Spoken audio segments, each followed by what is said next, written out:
was happy to marry the person I wanted to spend my life with.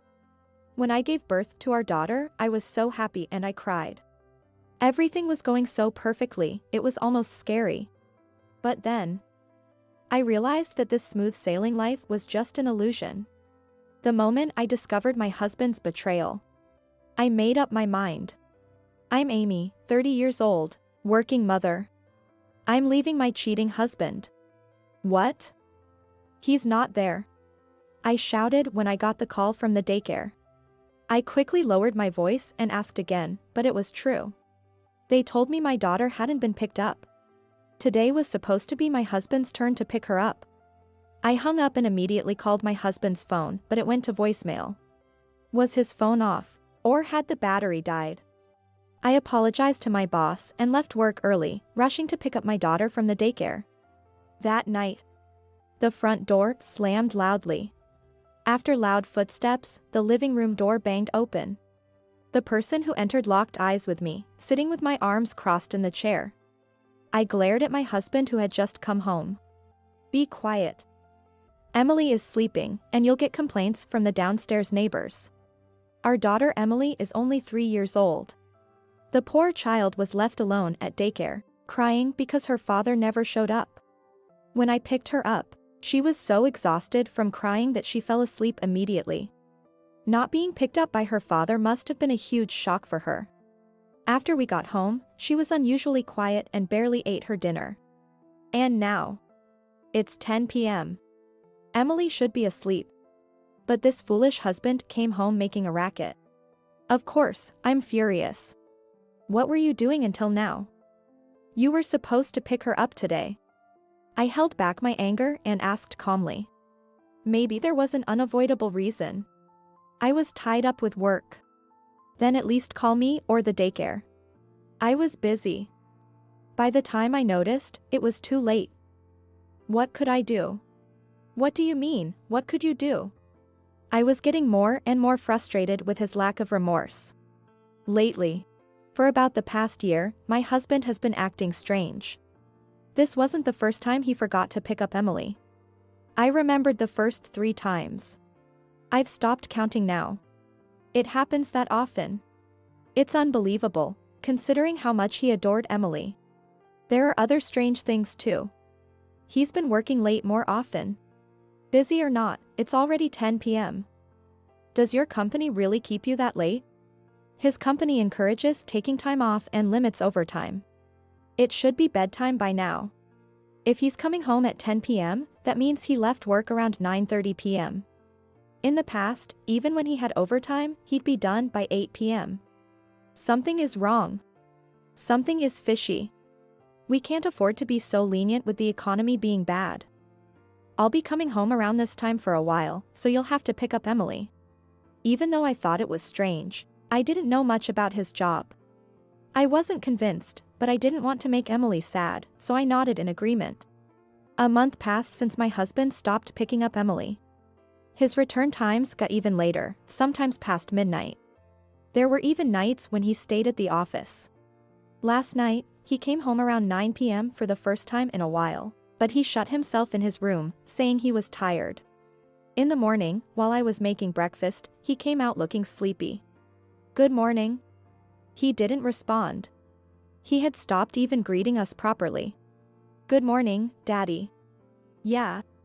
His response to Emily was just as cold. Daddy, you know what? You're noisy in the morning. Daddy's tired. Talk to me later. I'm sorry. Even when she tried to talk to him, his response was cold. That was too much. Before I could say anything, he shut himself in the bathroom. Is Daddy mad? Emily looked worried. How could he act like that towards a 3-year-old child? I was furious with his behavior. At night, he came home past 10 p.m. again. How does he plan to talk to Emily like this? I spoke to him after his bath. Hey, spend some time with Emily. She's feeling lonely. I'm tired. You're not around even on your days off. It's work, what can I do? You never had to work weekends before. Did your job change that suddenly? Shut up. It happened suddenly. I was just asking because I was curious, but he yelled at me with a furious expression. I froze. Who do you think I'm working so hard for? It's all for you guys. I'm exhausted, and all you do is complain. Why should I work from morning till night for people who don't appreciate me? Screw this. Was this how he really felt? Did he resent us, thinking he was sacrificing himself for the family? Shocked by his anger, all I could say was, I'm sorry. I don't know what he thought after seeing my reaction. He said, I can't relax in this house. I'm staying at a hotel for a while, and left. He didn't come back for a week. When he finally returned one day without a word, he still hardly spoke to me or Emily. It felt like he treated us as if we didn't matter. The bedroom is locked by him, so I sleep in the children's room with Emily. Just a year ago, the three of us used to sleep together. How did things end up like this?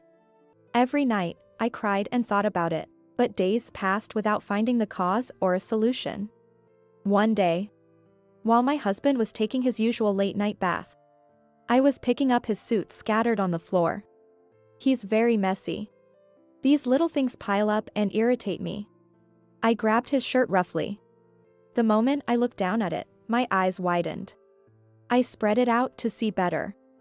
On the chest of the white shirt, there was a red lipstick stain. What is this? There was no one to answer my whispered question. Only my husband's humming from the bathroom could be heard. The sound of the keyboard clattering filled the room. While working, my mind was preoccupied with last night. That was definitely a woman's lipstick. I don't own a lipstick in that color. Besides, for the past year, he hasn't even come close enough for me to leave lipstick marks on him. How could he have gotten that on him? If it were a crowded train, maybe, but he commutes by car. Considering every possibility, it's 99% certain he's cheating. The remaining 1% is just a faint hope that I still want to believe. But it's almost 100% confirmed. So, what should I do now? Honestly, I want a divorce. I have no feelings left for him who neglects his family. Financially, I would be fine. I have a decent salary as a full-time employee. But what about Emily's feelings? A year ago, before my husband changed, he had a good relationship with her. Lately, he's been cold and doesn't interact with her, but she still loves her daddy. Is it right to take her father away from her? Is that the right decision? My thoughts were consumed by these unanswered questions, and I finally stopped typing. It was then that my boss, Mike, called out to me. A business trip? Yeah. Usually, it's a day trip, but this time it's a bit far. Plus, we need to visit multiple locations, so it might be a 3-night, 4-day trip. Mike's request was for a long business trip. Being asked to go on a business trip means my work is recognized. So, it's good news, but I was still worried about my daughter and couldn't answer right away. That night, I nervously asked my husband, who came home late again. What do you think? I know you're busy with work too, so I feel bad asking you to take care of her for 4 days. It's fine. I thought he'd say no, but surprisingly, he agreed easily. I was shocked, and he smiled at me. I've been busy lately, and making Emily feel lonely. But it'll be tough alone, so I think I'll take her to my parents' house. To your parents? What about work? I'll use my accumulated leave. Is that okay? Yeah. Don't worry about Emily, you go and do your best at work. He said, puffing out his chest proudly. When was the last time I saw him like this? It felt like he was back to his old self. He really does care about Emily. The recent coldness must have been because he was genuinely busy with work. I felt a wave of relief and happiness. The next day, I told Emily, and she was thrilled. Do I get to see Grandpa and Grandma? And go with Daddy? Yay! His parents' house is a 2-hour train ride away. A little trip like that made her really excited. Seeing her so happy, I thought, I'm glad I didn't go through with the divorce. That's what I felt. Finally done. It finished earlier than expected. Good job, everyone. Yes. Good job. I said goodbye to Mike and we parted ways at the station. The business trip went smoother than I thought, and we finished earlier than planned. Although we had allowed extra time, a 3-night trip was completed in 2 nights. It was still before noon. I decided to head home and relax for a bit. I planned to contact my husband tonight or tomorrow morning, and started my journey home. I'm home. Though no one's here. My husband and Emily were still at his parents' house. They were supposed to come back tomorrow, the day I was originally scheduled to return. So the house should have been empty. Or so I thought. Clatter. But as soon as I entered, I heard a noise from the back. A burglar. The first thing that came to mind was a break-in. I held my bag in front of me for protection and walked slowly and quietly. I carefully opened the living room door, and there. Emily. I forcefully opened the door and rushed into the living room. Emily was lying on the floor. What's wrong, Emily? Are you okay? What if she doesn't wake up? My heart was pounding with fear. Thankfully, she responded to my voice quickly. Mommy. Her eyes barely opened. She saw me and started to tear up. Mommy? Mommy. Emily, thank goodness you're okay. I hugged my crying daughter tightly. I almost started crying too. Once she had calmed down, I asked her. Emily, why were you lying down? Where's Daddy? Daddy's not here. Could he have gone shopping? How could he leave such a young child alone? Did he leave thinking she'd stay asleep? I need to call him back right away. As I reached for my phone, Emily said something shocking. Daddy hasn't been here. I told him not to go, but he left. I've been alone all this time. I was so scared, Mommy. And I'm hungry. She started crying again. I lowered my phone in shock. Looking closely at her, she seemed a bit thinner and more gaunt. What do you mean he's been gone? He went shopping, right? Emily shook her head. Since this morning? He's been gone longer. Since when? Right after you left. The phone in my hand made a cracking sound. I must have gripped it too tightly. After checking it wasn't broken, I made a call. Not to my husband, but to his parents' house. Hello? Oh, hi, it's Amy. It's been a while. Oh, Amy? It's been so long. How have you been? Good, thank you.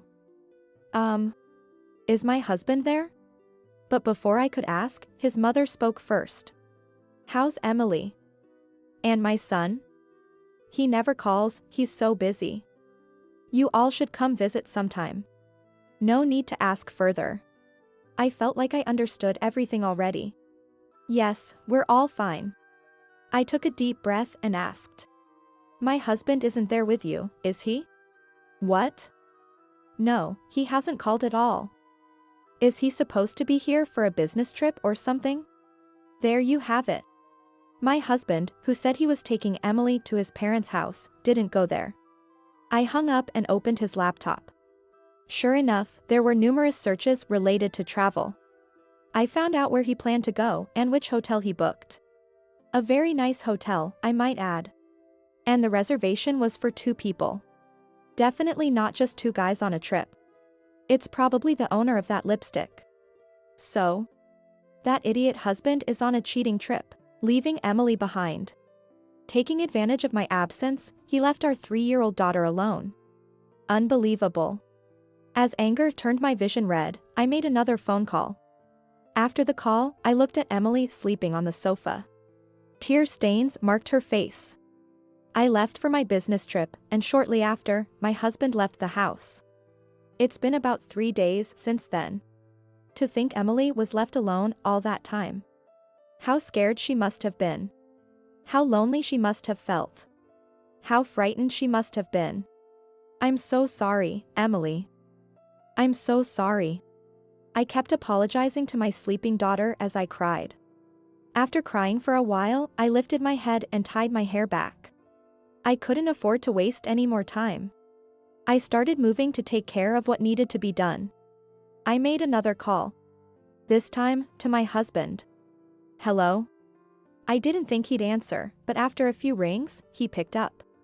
Oh, it's you? Where are you right now? Ha? I'm with Emily at my parents' place. Really now? That, Emily is right here beside me. But I didn't let on that I knew anything. I see. How is Emily? Oh, she's great. My parents are spoiling her since it's been a while. She's having a blast. Which Emily are you talking about? The real one is exhausted from crying herself to sleep. I wanted to scream at him, but I held back for now. Actually, my business trip is taking longer than expected. It'll be about 3 more days. But you have work, right? Can you manage taking care of Emily alone at home? It'll be tough alone. I'll talk to my company. It's not a busy season, so I think I can extend my leave. Great, that would really help. I'll be back in 3 days. Okay, good luck. Suppressing my boiling anger, I hung up. Now I had enough time. I clenched my fist tightly. The next morning, the moving company arrived. I had called them yesterday, and it was fortunate they could come right away. It wasn't a busy season, which worked in my favor. As expected of professionals. They efficiently packed everything up, and the move was completed quickly. Now, I wondered how my husband would react when he got home. 3 days later, I received a call on my phone. As expected, it was from my husband. Hello? What the hell is going on? He yelled as soon as I answered. I held the phone away from my ear because of the noise. He was shouting so loudly I could still hear him. I just got back from my parents' place, and what's this? Why is everything gone? Where's all my stuff? I sent all your belongings to your parents' house. What? Why?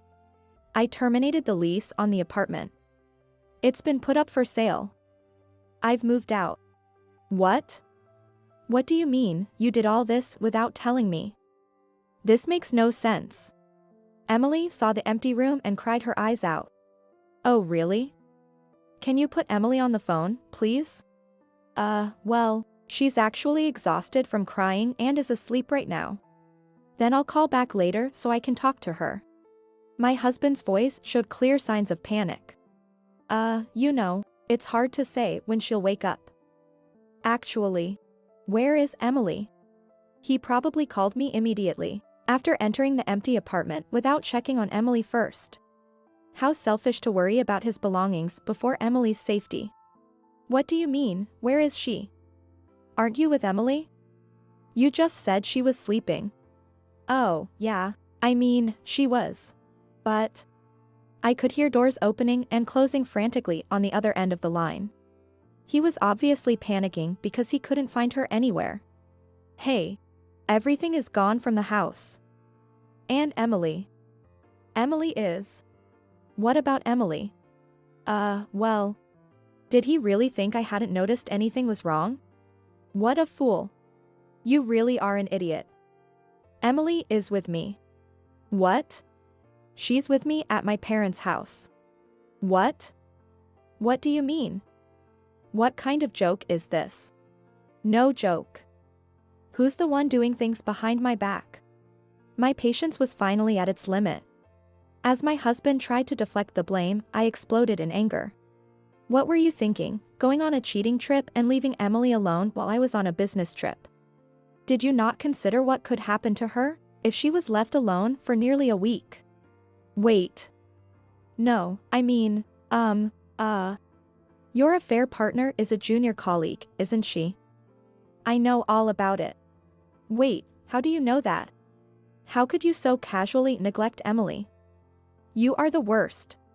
If you like that junior colleague so much, you can stay with her. I don't need a man like you. We're getting a divorce. Wait, no. If we get divorced, what will I do? Did you tell my parents? Of course. The apartment is under your father's name, so he's already put it up for sale. He said he'll give me the money once it's sold. What? And you and your affair partner will be fired for unethical behavior. No way. My husband worked for a company where his father was an executive. When I told him about the affair and how he left Emily alone, he was furious. He immediately hired a private investigator to look into my husband's actions. In just one day, they found all the evidence, including the identity of the other woman. Such efficiency. You'll pay the alimony and child support in one lump sum. Be ready. Please, I'm sorry. It was a mistake. Please don't divorce me or get me fired. He was crying and begging on the other end of the phone. But I didn't care. There was no room for sympathy. This is your own doing. You put Emily's life in danger. Go to hell. With that, I hung up the phone. Serves you right. After that, with the cooperation of my parents and his parents, the divorce was finalized. My husband became my ex-husband. I received alimony from the other woman, and both alimony and child support from my ex-husband. Of course, neither of them had such a large sum of money. My ex-husband's parents had to take out a loan to pay it. To repay that debt, my ex-husband became a workaholic. The job assigned to my ex-husband after he was fired was grueling. It involved intense physical labor. Under the strict supervision of his parents, he wasn't allowed to slack off. At night, he worked part-time at a convenience store. He was working around the clock with barely any time to sleep. Whether he would pay off his debt first or collapse from exhaustion was anyone's guess. I don't care though. The same went for the other woman. She had targeted my ex-husband, thinking he had money as the son of an executive. Her actions, knowing he was married, left no room for sympathy. Like my ex-husband, she was also assigned to a physically demanding job. Strict supervision ensured she couldn't escape. The price for meddling with someone else's husband was steep. As for Emily and me, I thought Emily might miss her father, but she surprisingly didn't seem to care. It seemed she had erased her father from her mind. The wound from being abandoned must have been deep. With the love and care from me and her grandparents, Emily grew into a bright and cheerful child. Seeing her smile, I felt deeply that divorcing was the right decision. As for me, around the time Emily started elementary school, I met someone new. A man from my workplace. Being with someone who cherished both me and Emily brought us both joy. As we spent peaceful and happy times together, I thought, maybe we'll have a new family soon. I held my smiling daughter close, feeling hopeful for the future.